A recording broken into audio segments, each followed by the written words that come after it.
28শে মে 2022 ঠিক রাত 10:30টায় হোটেল থেকে বেরোলাম বৈষ্ণোদেবী মন্দির যাবার উদ্দেশ্যে। হোটেল থেকে 2 কিলোমিটার পর্যন্ত আমাদের অটো করে যেতে হলো। যদিও অটোতে বসার সিট ছিল 3টে, আমরা 4 জন গেলাম। ভাড়া নিল অটো 200 টাকা। রাত 11টা নাগাদ এখানে পৌঁছালাম। এটা হচ্ছে বৈষ্ণোদেবী যাত্রার পথের এন্ট্রি গেট। এখানে পার্চি দেখিয়ে তারপরে আমাদের মূল যাত্রা শুরু হলো। এখন চলে এসেছি বাণগঙ্গা মন্দিরে। এটা হচ্ছে এই বাণগঙ্গার মানে ঘাট, বাথরুম ঘাট, এদিক দিয়ে যায়। আসার সময় যাব।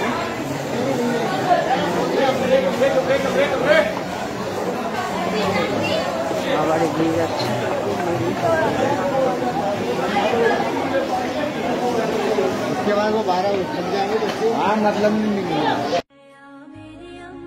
এগুলো হচ্ছে বিভিন্ন স্টুডিও। বৈষ্ণোদেবী যাওয়ার পথে এরকম বাণগঙ্গার পরই কয়েকটা স্টুডিও পড়লো রাস্তার দুপাশে। এখানে মানুষ বৈষ্ণোদেবীর সাথে বা এছাড়া অন্যান্য আরো দেবদেবী আছে, দেবদেবীর মূর্তি, অন্যান্য স্ট্যাচু, তাদের সাথে ফটো তুলছেন বিভিন্ন পোজ দিয়ে। আমরা ডিনার করার পর 10:30টার সময় বেরোলাম হোটেল থেকে। তারপরে সেখান থেকে অটো করে প্রায় 2 কিলোমিটার পর্যন্ত এলাম। 2 কিলোমিটার আসার জন্য পার অটো 200 টাকা করে ভাড়া নিল। তারপরে হচ্ছে মন্দিরের যাবার যে রাস্তা, যেখান থেকে বৈষ্ণোদেবী যাত্রা শুরু হচ্ছে, সেইখানে যে গেট আছে সেখানে পার্চি দেখিয়ে এন্ট্রি করতে হয়। সেখানে এলাম প্রায় 11টা নাগাদ। তারপরে আমাদের বৈষ্ণোদেবী যাত্রা শুরু হলো। বৈষ্ণোদেবী যাত্রার যে এন্ট্রি গেট, সেই এন্ট্রি গেট সেখান থেকে ভবন মানে বৈষ্ণোদেবী মন্দিরের দূরত্ব হচ্ছে 14 কিলোমিটার। এই 14 কিলোমিটারটা এক একজন এক এক রকম ভাবে অতিক্রম করে।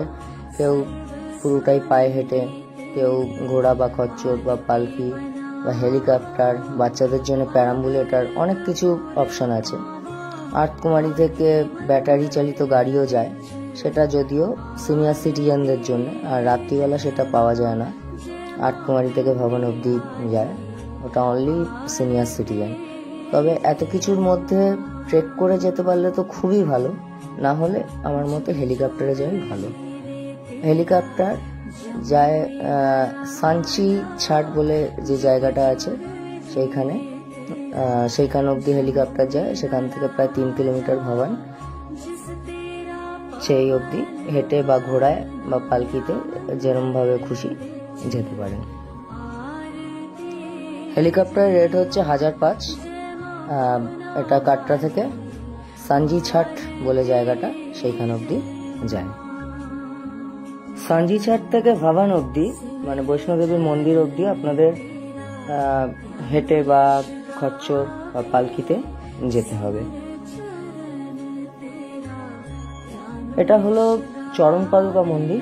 চরণপাদুকা মন্দির যে বাণগঙ্গা, যেখান থেকে আমরা ট্রেক শুরু করেছিলাম, সেই জায়গা থেকে 1.5 কিলোমিটার। এখানে মন্দিরের ভেতর যদিও ক্যামেরা প্রবেশ নিষিদ্ধ, কিন্তু জানি না তখন রাত হয়ে গেছিল বলে এটা জানি না, আমাকে কোনো রকম বাধার সৃষ্টি হতে হয়নি। আমি পুরো ভেতরের মন্দিরটা ভিডিও করেছিলাম। তা আপনাদের দেখাচ্ছি সেই মন্দিরের বিগ্রহগুলো এবং মন্দিরের পুরো চেহারাটা, দেখতে থাকুন।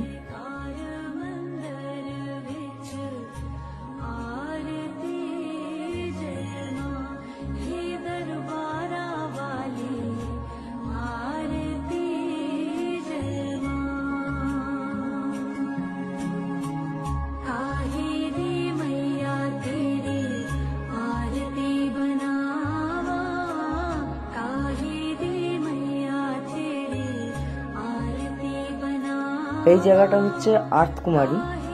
এখানে দেখতে পাচ্ছি সব ব্যাটারি চালিত গাড়িগুলো দাঁড়িয়ে রয়েছে। এখন রাত বলে এগুলো এখন বন্ধ। এগুলো সকালবেলা 8:30টার সময় আবার চালু হয়। এখানে শুধু সিনিয়র সিটিজেনদেরই তোলে এই গাড়িতে। এটা আর্তকুমারী থেকে ভবন অবধি যাতায়াত করে। আর্তকুমারী থেকে ভবনের ডিস্টেন্স হচ্ছে 8 কিলোমিটার। বাণগঙ্গা থেকে আর্তকুমারী রাস্তাটা যতটাই চড়াই ছিল, কিন্তু আর্তকুমারী থেকে মন্দিরের রাস্তাটা অতটা চড়াই নেই। চড়াই আছে কিছু কিছু জায়গায়, তবে বেশিরভাগই সমতল, অতটা আর আগের মতো কষ্ট হয় না। আর এই হচ্ছে লকার রুম। লকার রুমের জন্য অনেকটাই লাইন দিতে হয় অনেকটা সময়। এখানে সব আপনাদের জুতো, লেদারের জিনিসপত্র, তারপরে মোবাইল, ঘড়ি সমস্ত কিছু খুলে তারপরে মন্দিরে প্রবেশ করতে হবে। আমরা মন্দির দর্শন করে বেরোলাম তখন ভোর 4:45। তারপরে 5টাতেই মন্দির বন্ধ হয়ে গেল। অ্যাকচুয়ালি 6টায় নিয়ম, 6টা থেকে 8টা অবধি মন্দির বন্ধ থাকে, কিন্তু কেন জানি না 5টায় বন্ধ হয়ে গেল। যারা পেছনের দিকে ছিল তারা আর দর্শন করতে পারেনি, আবার তাদের 8টার পরে ঢুকতে হবে। তা আমাদের ভালোই হয়েছিল দর্শন করে। আমরা তারপরে কিছুক্ষণ রেস্ট নেওয়ার পরে তারপরে ভাইরানাথ যাবো বলে রোপওয়ের জন্য লাইন দিলাম। রোপওয়ের টিকিট মূল্য আপ ডাউন মোট 100 টাকা, একেবারেই টিকিট করে নিতে হয়। আর ভাগান থেকে মানে বৈষ্ণোদেবী মন্দির থেকে ভাইরানাথের দূরত্ব হচ্ছে 3 কিলোমিটার। অনেকে সেটা ট্রেক করেও যায়, যারা পারে না রোপওয়েতে যেতে পারে, ঘোড়া বা খচ্চরেও যেতে পারে। এবার ভাইরানাথের যে একটা প্রচলিত গল্প রয়েছে সেইটা আপনাদের শোনাচ্ছি। শ্রীধর নামে বৈষ্ণোদেবীর এক ভক্ত ছিলেন। একবার মাতা রানী একটা মেয়ের রূপ নিয়ে শ্রীধরকে বৈষ্ণোদেবীর ভক্তদের জন্য তাকে ভোজের আয়োজন করতে বলেছিলেন। শ্রীধর রাজি হয়ে যান। তিনি ভৈরবনাথ নামে এক ঋষিকেও আমন্ত্রণ জানান। ভোজের দিন শ্রীধরের ছোট্ট কুটিরে 360 জনকে আমন্ত্রণ জানানো হয়েছিল। ভৈরবনাথ সেদিন দেখেছিলেন সেই ছোট্ট মেয়েটির ঐশ্বরিক ক্ষমতা। দেখে তিনি অবাক হয়ে যান এবং মেয়েটিকে অনুসরণ করতে করতে তিনি আসেন ত্রিকুট পাহাড়ে। 9 মাস তাকে খুঁজতে থাকেন, কিন্তু তার খোঁজ পাননি। তারপর তিনি একদিন দেখলেন মেয়েটি একটি পাথর থেকে তীর নিক্ষেপ করে জল বার করছে। ভৈরবকে দেখে মেয়েটি গুহায় প্রবেশ করল। ভৈরবও তার পিছু নেয়। ত্রিশূল দিয়ে সে গুহার অপর প্রান্তের একটা পথ খুলে গুহা থেকে বেরিয়ে গেল।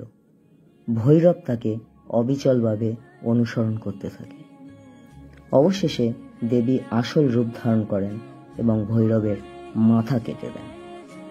ক্ষমতার কারণে তার মাথা মরে গেলেও শরীর বেঁচে থাকে। তিনি দেবীর কাছে ক্ষমা প্রার্থনা করেন।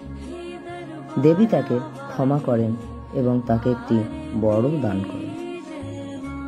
তার পবিত্র গুহায় যারা পুজো করতে আসবেন সেই সব ভক্তরা তার পুজো দিয়ে ভৈরবনাথের মন্দির দর্শন করতে যাবে, তবেই তাদের বৈষ্ণোদেবী যাত্রা সম্পন্ন হবে।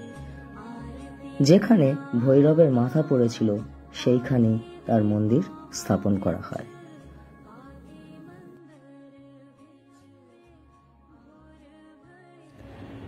বৈষ্ণোদেবী থেকে ভৈরনাথ পর্যন্ত যে রোপওয়ে সার্ভিস চালু আছে, এবার সেই রোপওয়ে সার্ভিস নিয়ে কিছু কথা বলি।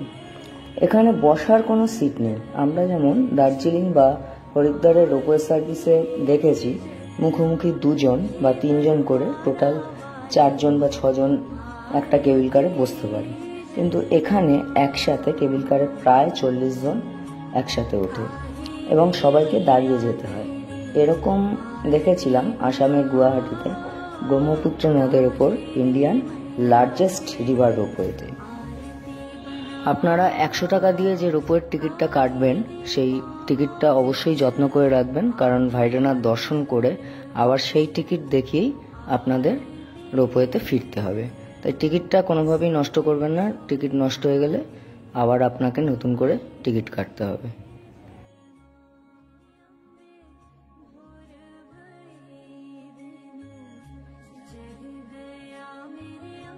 যেহেতু বৈষ্ণোদেবী বা ভৈরনাথ কোনো মন্দিরেই ক্যামেরা অ্যালাউ নয়, তাই আপনাদের মন্দিরের ছবি দেখাতে পারলাম না।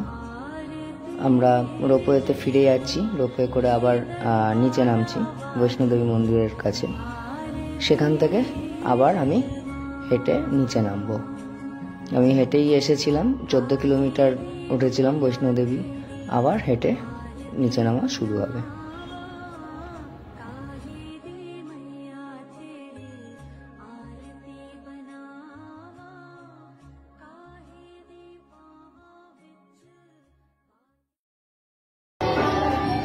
কাল যখন রওনা হয়েছিলাম বৈষ্ণোদেবীর উদ্দেশ্যে তখন রাত 10:30, যার জন্য সব অন্ধকার ছিল রাত্রিবেলায়।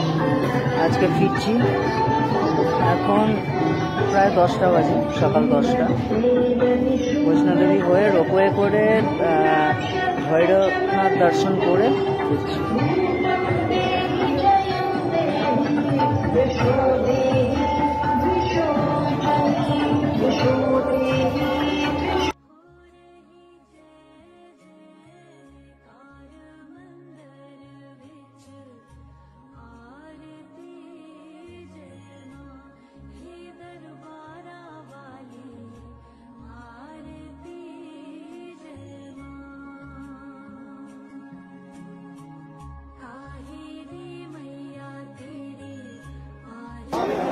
এই জায়গাটা দেখতে পাচ্ছি, এর নাম হচ্ছে আটকুমারী। এখানে এসে ঘোড়া যাবার জায়গা আর এমনি হেঁটে যাবার জায়গা, দুটো রাস্তা আলাদা হয়ে যায়। এই সামনের রাস্তাটা এটা দিয়ে ঘোরা যায়, আর ঠিক আমার এই পাশে এই রাস্তাটা, এটা দিয়ে হচ্ছে মানুষ চলাচল করে। আর ম্যাজিক গাড়ির মতো একটা গাড়ি আছে, সেই গাড়িও যায়। তাছাড়া কেউ যদি ডুলি করে যেতে চায় তার সেই ডুলিও এই রাস্তাটা দিয়েই যায়। ঘোড়াটাই শুধু এইদিকে এই রাস্তাটা দিয়ে যায়। এটা 6.5 কিলোমিটার মন্দিরে রাস্তাটা, 6.5 কিলোমিটার পর মন্দির পড়ছে। আর এই দিকের রাস্তাটা হচ্ছে 5.5 কিলোমিটার, 5.5 কিলোমিটারে মন্দির পৌঁছানো যায়। রাস্তায় চলতে চলতে ত্রিকুট পাহাড়টাকে ভালো করে আপনাদের দেখাচ্ছি। কালকে রাত্রে যখন গেছিলাম তখন ভালোভাবে তো দেখাতে পারিনি অন্ধকারে। এখন দিনের বেলায় যখন ফিরছি তখন দেখুন ভালো করে চারদিকে ত্রিকুট পাহাড়টা কত সুন্দর লাগছে।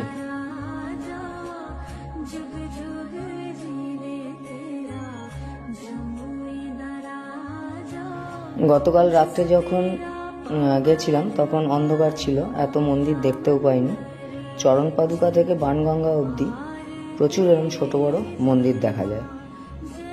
এবার রাতে যখন গেছিলাম তখন বৈষ্ণোদেবী মন্দিরে যাওয়ারও একটা তাড়া ছিল, যার জন্য এগুলো ঘুরতে পারিনি। এখন দিনের বেলা নামার সময় আপনাদের এগুলো ঘুরিয়ে দেখাচ্ছি।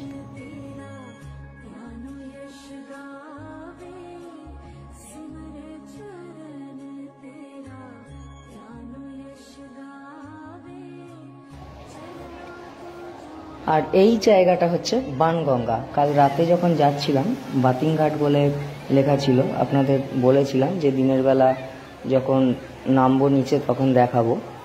তা এটা হচ্ছে বাণগঙ্গা বাতিংঘাট। মানে প্রচুর মানুষ এসে স্নান সেরে তারপরে বৈষ্ণোদেবীর উদ্দেশ্যে রওনা হয়। কিন্তু আমরা যেহেতু রাত্রিবেলায় রওনা দিয়েছি তাই আমরা হোটেল থেকেই ফ্রেশ হয়ে আমরা বৈষ্ণোদেবীর উদ্দেশ্যে যাত্রা করেছিলাম। এখানে মানে শেষ মুহূর্তে ঘুরে গেলাম একবার। আর এই বাণগঙ্গা দেখানোর সাথে সাথে ভিডিওটা এখানেই শেষ করছি।